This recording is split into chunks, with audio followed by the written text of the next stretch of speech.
24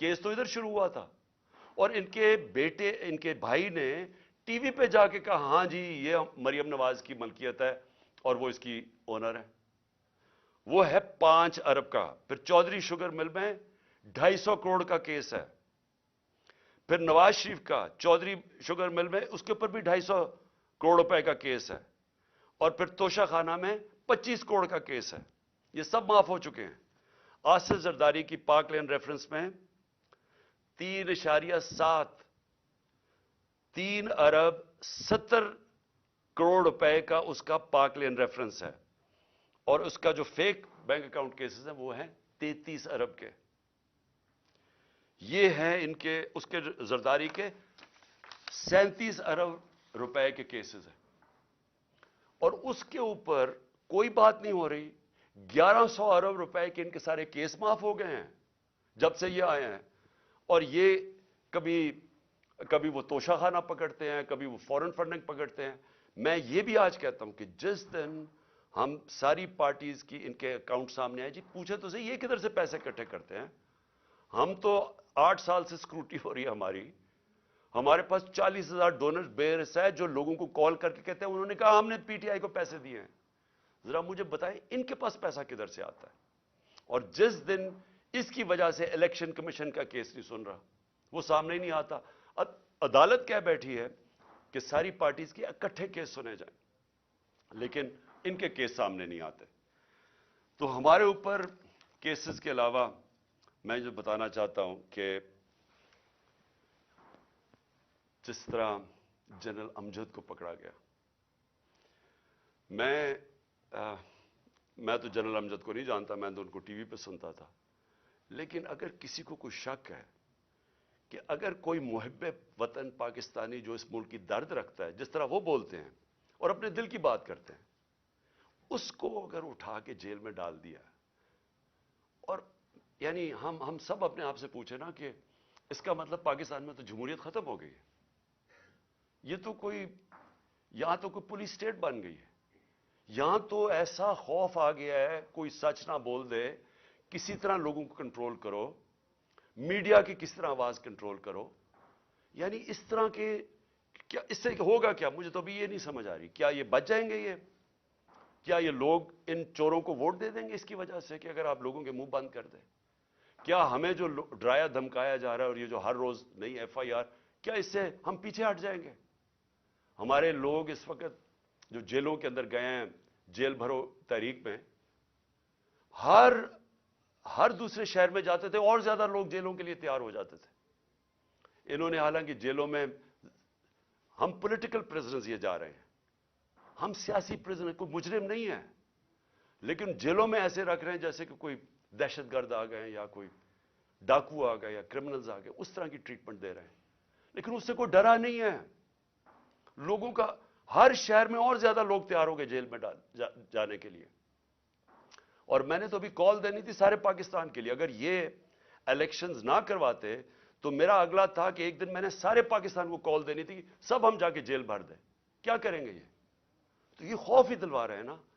یہ قوم اس خوف کی زنجیریں انہوں نے توڑ دی ہیں. کسی کو خوف نہیں ہے اس کا، لیکن ملک کو تباہی کی طرف دھکیل رہے ہیں. یہ سارے جو حربے استعمال کیے جا رہے ہیں ملک کو ادھر دھکیل رہے ہیں جدھر شاید کوئی بھی نہ نکال سکے اگر یہ زیادہ دیر بیٹھ گیا. میں ایک آج بات کرنا چاہتا ہوں، آخری 2 پوائنٹس ہیں میرے اوپر حملہ ہوتا ہے، مجھے پتا ہوتا ہے، اس سے پہلے میں بولتا رہا کہ میرے اوپر حملہ کرنے لگے ہیں، یہ میرے اوپر اٹیمپٹ ہونے لگا ہے، دینی انتہا پسند کے نام پہ مجھے مارا جائے گا. میں کہتا رہا اور میں نے کہا کہ اس میں طاقتور لوگ شامل ہیں، نام نہیں میں نے لیے. جب میرے اوپر اٹیمپٹ ہوا اور اللہ کی کوئی خاص ہی کرم تھا، اس نے مجھے بچا لیا، تو اس کے بعد میں نے ان 3 لوگوں کے نام لیے: ڈرٹی ہیری، شہباز شریف اور رانا ثناءاللہ. یہ تینوں شامل تھے. اور نواز شریف کو پتا تھا لندن میں بیٹھ کے. تسنیم حیدر کا جو لندن میں اس نے بات چیت کی، اس کا بیان کیوں نہیں ریکارڈ کیا گیا؟ ہمارے جے آئی ٹی نے کیا، اس کو جے آئی ٹی کو ختم کر دیا. JIT کو وہ کیا کہتا ہے کہ اس نے خود سنا نواز شریف کو کہتے ہوئے کہ عمران خان اور ارشد شریف کو مروانا ہے. وہ بیان یہ دیتا ہے اور جا کے اس نے پولیس اسٹیشن میں یہ بیان دیا ہے. اس کا جو وکیل ہے مہتاب, اس نے کنفرم کیا ہے کہ پولیس میں وہ بیان دیتا ہے کہ یہ وہاں پلان بنا تھا مجھے مروانے کا اور ارشد شریف کو, اور مدد مانگ رہا تھا اس کی کہ پرووائڈ کرے کہیں مارنے والا شوٹر. JIT ریکارڈ کرتی ہے تسیم کی اس کی جو ویڈیو ہے. اس کے بعد کیا مجبوری تھی کہ کیئر ٹیکر گورنمنٹ JIT ختم کر دیتی ہے, اور JIT ختم کر کے 4 ان لوگوں کو JIT پہ بٹھا دیتی ہے, وہ JIT کے جو ممبرز جن کے اوپر پروسیکیوٹر جنرل کہتا ہے ٹیررسٹ کی عدالت میں جدھر کیس ہو رہا ہے, اس عدالت میں جج کے سامنے وہ پروسیکیوٹر کہتا ہے کہ 4 لوگ جو JIT کے ممبرز تھے انہوں نے JIT کو سیبوٹاج کرنے کی کوشش کی, ان کے اوپر کاروائی ہونی چاہیے. ان کو آپ JIT کے اوپر لے آئے ہیں یہ لوگ, ان کے ذریعے اب انویسٹیگیشن ہوگی. میرا اپنی ساری قوم کے سامنے سوال یہ ہے کہ کون ڈرا ہوا ہے اتنا زیادہ, کیوں ڈرے ہوئے ہیں یہ؟ اگر یہ بے قصور ہیں تو JIT کو کام کرنے دیتے, کیوں اتنے خوف زدہ ہیں کہ سچ قوم کے سامنے آ جائے گا؟ کیونکہ طاقتور یہ سارے اس میں ملوث ہیں. اب میں نے دوسری بات یہ کی کہ میرے اوپر یہ پھر اٹیک کریں گے, یہ زیادہ خوف زدہ ہیں. اب خوف زدہ یہ ہیں کہ یہ اگر اقتدار میں آ گیا تو شاید ان کی شامت آ جائے گی. اس ڈر سے اب انہوں نے پھر سے مجھے قتل کرنے کی کوشش کرنی ہے. میں ساری قوم کے سامنے کہہ رہا ہوں, یہ 3 اور بھی ان دونوں کے لوگوں کے ابھی میں نام نہیں لے رہا, لیکن میں نے اپنی ٹیپ کے اندر ان دونوں کے نام رکھے ہوئے جو میں نے ایک ٹیپ پہلے کی ریکارڈ کروائی ہوئے, کون وہ لوگ تھے جو شروع سے مجھے چاہتے تھے قتل کرنا. ان 3 کے علاوہ 2 اور کے نام ہیں اس میں, وہ سب سامنے آ جائے گا. لیکن میں قوم کے سامنے اب سوال یہ پوچھتا ہوں کہ جب میں کہہ رہا ہوں مجھے خطرہ تھا, پہلے میں کہہ رہا تھا مجھے خطرہ ہے, وہ اٹیمپٹ ہوا, اللہ نے بچایا. اب میں پھر کہہ رہا ہوں میرے پہ خطرہ ہے. میں اب یہ سوال پوچھتا ہوں کہ مجھے یہ عدالتوں میں جو دھکیلتے ہیں, کیا ان کو پتہ نہیں کہ میری جان خطرے میں ہے؟ میں نے جب لاہور ہائی کورٹ سے میرے جو وکیل تھے خواجہ طارق رحیم, انہوں نے وہ جج کو بتایا کہ دیکھیں اس کی جان خطرے میں ہے, آپ کو جب تک سیکیورٹی نہیں پرووائڈ کریں گے اس کو یہاں عدالت میں نہ لے کے آئیں. جج صاحب نے کہا, پولیس کو آرڈر کیا کہ اس کو سیکیورٹی پرووائڈ کی جائے, لیکن عدالت میں آنا پڑے گا. جب میں ہائی کورٹ پہنچا تو وہاں پولیس سیکیورٹی کیا پرووائڈ کرتی, پولیس ہی بھاگ گئی. میں گاڑی میں بیٹھا رہا بڑی دیر کیونکہ وہاں کوئی سیکیورٹی نہیں تھی. آخر میں کیونکہ میں اپنی عدلیہ کی عزت کرتا ہوں اور کروانا چاہتا ہوں قوم کو, اس کی وجہ سے میں پھر چل کے گیا وہاں. اس کے بعد اب پھر 3 مجھے پیشیاں بھرنی پڑی اسلام آباد میں, اور پیشیاں یہ ہیں کہ جناب دہشت گردی کا میرے پر کیس جو ہے کہ میں وہاں تھا بھی نہیں, وہ ادھر الیکشن کمیشن کے بعد جدھر مظاہرہ ہوتا ہے میرے پر کیس ہے. اس طرح کے کیسز ہیں. یہ کیسز نہیں ہے کہ اربوں روپے کی ملک کا پیسہ چوری کر کے ملک سے باہر لے گیا جو ان چوروں نے کیا ہوا ہے. اس کے اوپر 3 مختلف جگہ پہ مجھے پیشی کرنی پڑی. کوئی پولیس سیکیورٹی نہیں تھی, کوئی بھی کسی ٹائم پہ واردات کر سکتا تھا. اور مجھے بچانا کس نے تھا؟ میں اپنی عدلیہ سے آج کہنا چاہتا ہوں کہ کس نے مجھے ڈیفینڈ کرنا ہے؟ جنہوں نے مجھے ڈیفینڈ کرنا ہے ان سے ہی مجھے خطرہ ہے. کیا انٹیریئر منسٹر مجھے ڈیفینڈ کرے گا؟ یہ شہباز شریف کرے گا؟ ان کے نیچے ساری فیڈرل گورنمنٹ کی ایجنسیز ہیں, ان کے نیچے پولیس ہے, تو خطرہ تو ان سے ہے. کیا ڈرٹی ہیری مجھے ڈیفینڈ کرے گا جو خود ہی سب سے بڑا خطرہ مجھے اس سے ہے؟ کون ڈیفینڈ کرے گا؟ تو مجھے ان پبلک جگہوں پہ لے کے جا رہے ہیں, جبکہ میں یہ بتا دوں جو نوید جو شوٹر ہے جس نے مجھے گولیاں ماری تھی, یہ 3 میری ٹانگ پہ اور اوروں کو لگی تھی, اس کی ٹرائل اس کو عدالت نہیں جانا پڑا کیونکہ وہ کہتے ہیں اس کی جان کو خطرہ ہے. اس کی جیل میں ہو رہی ہے ٹرائل, اس کی ویڈیو کانفرنس پہ ہو رہی ہے, تو میری کیوں نہیں ہو سکتی؟ میں نے جرم کتنا, جو قتل کرنے والا ہے وہ تو وہاں بیٹھ کے اس کا ٹرائل ہو رہی. مجھے ہر جگہ عدالتوں پہ لے کے جا رہے ہیں. میں چیف جسٹس صاحب کو لیٹر لکھوں گا کہ ہمارے دور میں جب میں پرائم منسٹر تھا تو ایک جج صاحب نے نواز شریف کو کوئی بیمار ہوا، اور آپ پتہ سارا وہ فیک بیماریاں تھیں، ہر چیز ہی اس کی 2 نمبر ہوتی ہے. جب وہ بیمار ہوا تو ہمیں فیڈرل گورنمنٹ کو حکم آیا کہ آپ ذمہ دار ہوں گے، اگر اس کو کچھ ہوا تو مجھے کچھ ہوا تو کون ذمہ دار ہوگا؟ کیونکہ جنہوں نے ذمہ دار ہونا وہ تو خود ہی مارنے کے چکر میں ہے مجھے. تو اس لیے میں اپنے چیف جسٹس صاحب لاہور ہائی کورٹ اردو بھی لکھوں گا کہ مجھے ہر دوسرے دن یہ ثناء اللہ جیسے بدماش جنہوں نے زندگی میں کوئی صحیح کام کیا نہیں ہے، وہ ہر دوسرے دن کوئی نہ کوئی کیسز کرتے جاتے ہیں، تو میں چکر لگاتا جاؤں گا اور کون پروٹیکشن دے گا؟ میں آخر میں آخری بات کرتا ہوں کہ سوال یہ ہے اب کہ یہ کیوں بھاگ رہے ہیں الیکشن سے؟ یہ جو پی ڈی ایم کی پارٹیز ہیں، الیکشن کا نام سن کے ان کی کامپیں کیوں ٹانگنی شروع ہو جاتی ہیں؟ وجہ یہ ہے کہ پبلک ان کے خلاف ہو چکی ہے. وجہ یہ ہے کہ پہلے تو 30 سال سے ان کی چوریوں کا ساری قوم کو پتا تھا، اس کی وجہ سے تو مجھے ووٹ پڑی تھی. اس کے بعد جو انہوں نے ملک کے ساتھ کیا ہے، یہ اس ملک کی تاریخ میں عوام کے اوپر اتنا ظلم نہیں ہوا جو انہوں نے کیا ہے. جب سے یہ آئے ہیں، اب یہ میں اپنا نہیں کہہ رہا، میں ڈاکٹر حفیظ پاشا کا کہہ رہا ہوں، وہ ایسٹیمیٹ کرتے ہیں کہ 1.5 کروڑ لوگ مزید غربت کی لکیر سے نیچے چلے گئے ہیں. وہ ایسٹیمیٹ کرتے ہیں کہ 80 لاکھ لوگ بے روزگار ہو چکے ہیں جب سے یہ آئے ہیں. وہ یہ کہہ رہے ہیں کہ پاکستان کی تاریخ کی سب سے زیادہ مہنگائی ہوئی ہے. ہم جب تھے تو 16% پاکستان کی مہنگائی تھی، آج 41% پہ پہنچ گئی ہے، اور ابھی مزید اور مہنگائی آنی ہے، کیونکہ جیسے جیسے روپیہ گر رہا ہے، پھر آج روپیہ گرا ہے تو ہر چیز تو مہنگا ہونا ہے. تو ایک طرف مہنگائی، ایک طرف بے روزگاری بڑھ رہی ہے، ایک طرف معیشت سکڑتی جا رہی ہے، ایک طرف ہم قرضے واپس کرنے کی ہماری وہ قوت ہی گرتی جا رہی ہے. کیونکہ جب معیشت سکڑتی ہے، جب گروتھ ریٹ نیچے آتی ہے، جب آپ کی انڈسٹری بند ہونی شروع ہو جاتی ہے، جب کسان کی پیداوار کم شروع ہو جاتی ہے، تو کدھر سے پیسہ آنا ہے کہ ہم اپنے قرضے واپس کریں؟ تو قرضے چڑھتے جا رہے ہیں اور ان کے پاس کوئی راستہ ہی نہیں ہے. تو قوم تو ان کے خلاف اس لیے ہو گئی ہے. اس وقت ہم نے جب اندازہ لگایا کہ ابھی اس سے پہلے ابھی تو ایک اور مہنگائی کی لہر آ رہی ہے، شہباز شریف نے کہا کہ ابھی قوم اور مہنگائی کے لیے تیار ہو جائے. تو اگر پچھلی اپریل کے اندر 30,000 روپے جس کی تنخواہ تھی، اس کے پاس صرف 20,000 کی خریدار کی قوت رہ گئی ہے. وہ صرف 20,000 کی چیزیں خرید سکتا ہے جس کے پاس 30,000 کی تنخواہ تھی. اور پہلی مہنگائی تھی، یعنی ایک عالمی مہنگائی کا سائیکل چلا ہوا تھا کرونا کی وجہ سے. تو وہ تو ہم پوری کوشش کر رہے تھے کہ قیمتیں نہ بڑھیں.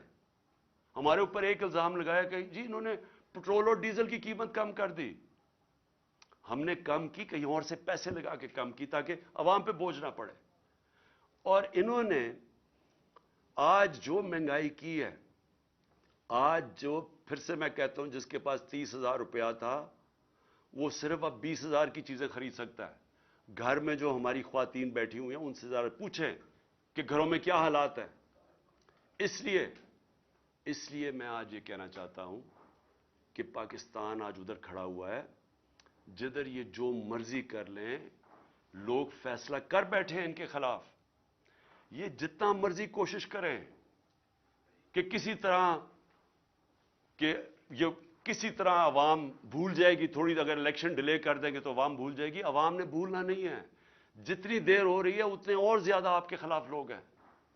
راجن پور میں جو الیکشن ہوا، راجن پور کے الیکشن کے اندر ایک قوم کو پتا چلا کہ جو مرضی انہوں نے چیزیں کی، ہر قسم کا حربہ استعمال کیا. انہوں نے جو بھی یہ کر سکتے تھے، انہوں نے ایڈمنسٹریشن کو استعمال کیا، اسٹیٹ مشینری کو استعمال کیا. انہوں نے ہر چیز استعمال کی کسی نہ کسی طرح وہ الیکشن جیتنے کے لیے. الیکشن کمیشن نے ان کی مدد کی. اس کو 50,000 ان کے نون کو ووٹ پڑ کیسے گئی؟ لوگ تو تھے ہی نہیں. لوگ تو سارے نکلے تحریک انصاف کے لیے، اور وہ دیہاتی حلقہ تھا، اس سے خوف زدہ ہو کہ اب یہ مزید پھر کوشش کریں گے الیکشن سے بھاگنے کا۔ لیکن میں پاکستانی قوم کی طرف سے میسج دینا چاہتا ہوں کہ ہم آپ کو الیکشن سے بھاگنے نہیں دیں گے، یہ اب الیکشن ہوں گے، اور انشاءاللہ اس ملک کے اندر حقیقی جمہوریت بھی آئے گی، اور اس ملک کے اندر قانون کی بالادستی بھی قائم ہوگی، اور انشاءاللہ قوم مل کے یہ مشکل وقت سے لڑے گی، اور انشاءاللہ پھر خوشحالی بھی آئے گی۔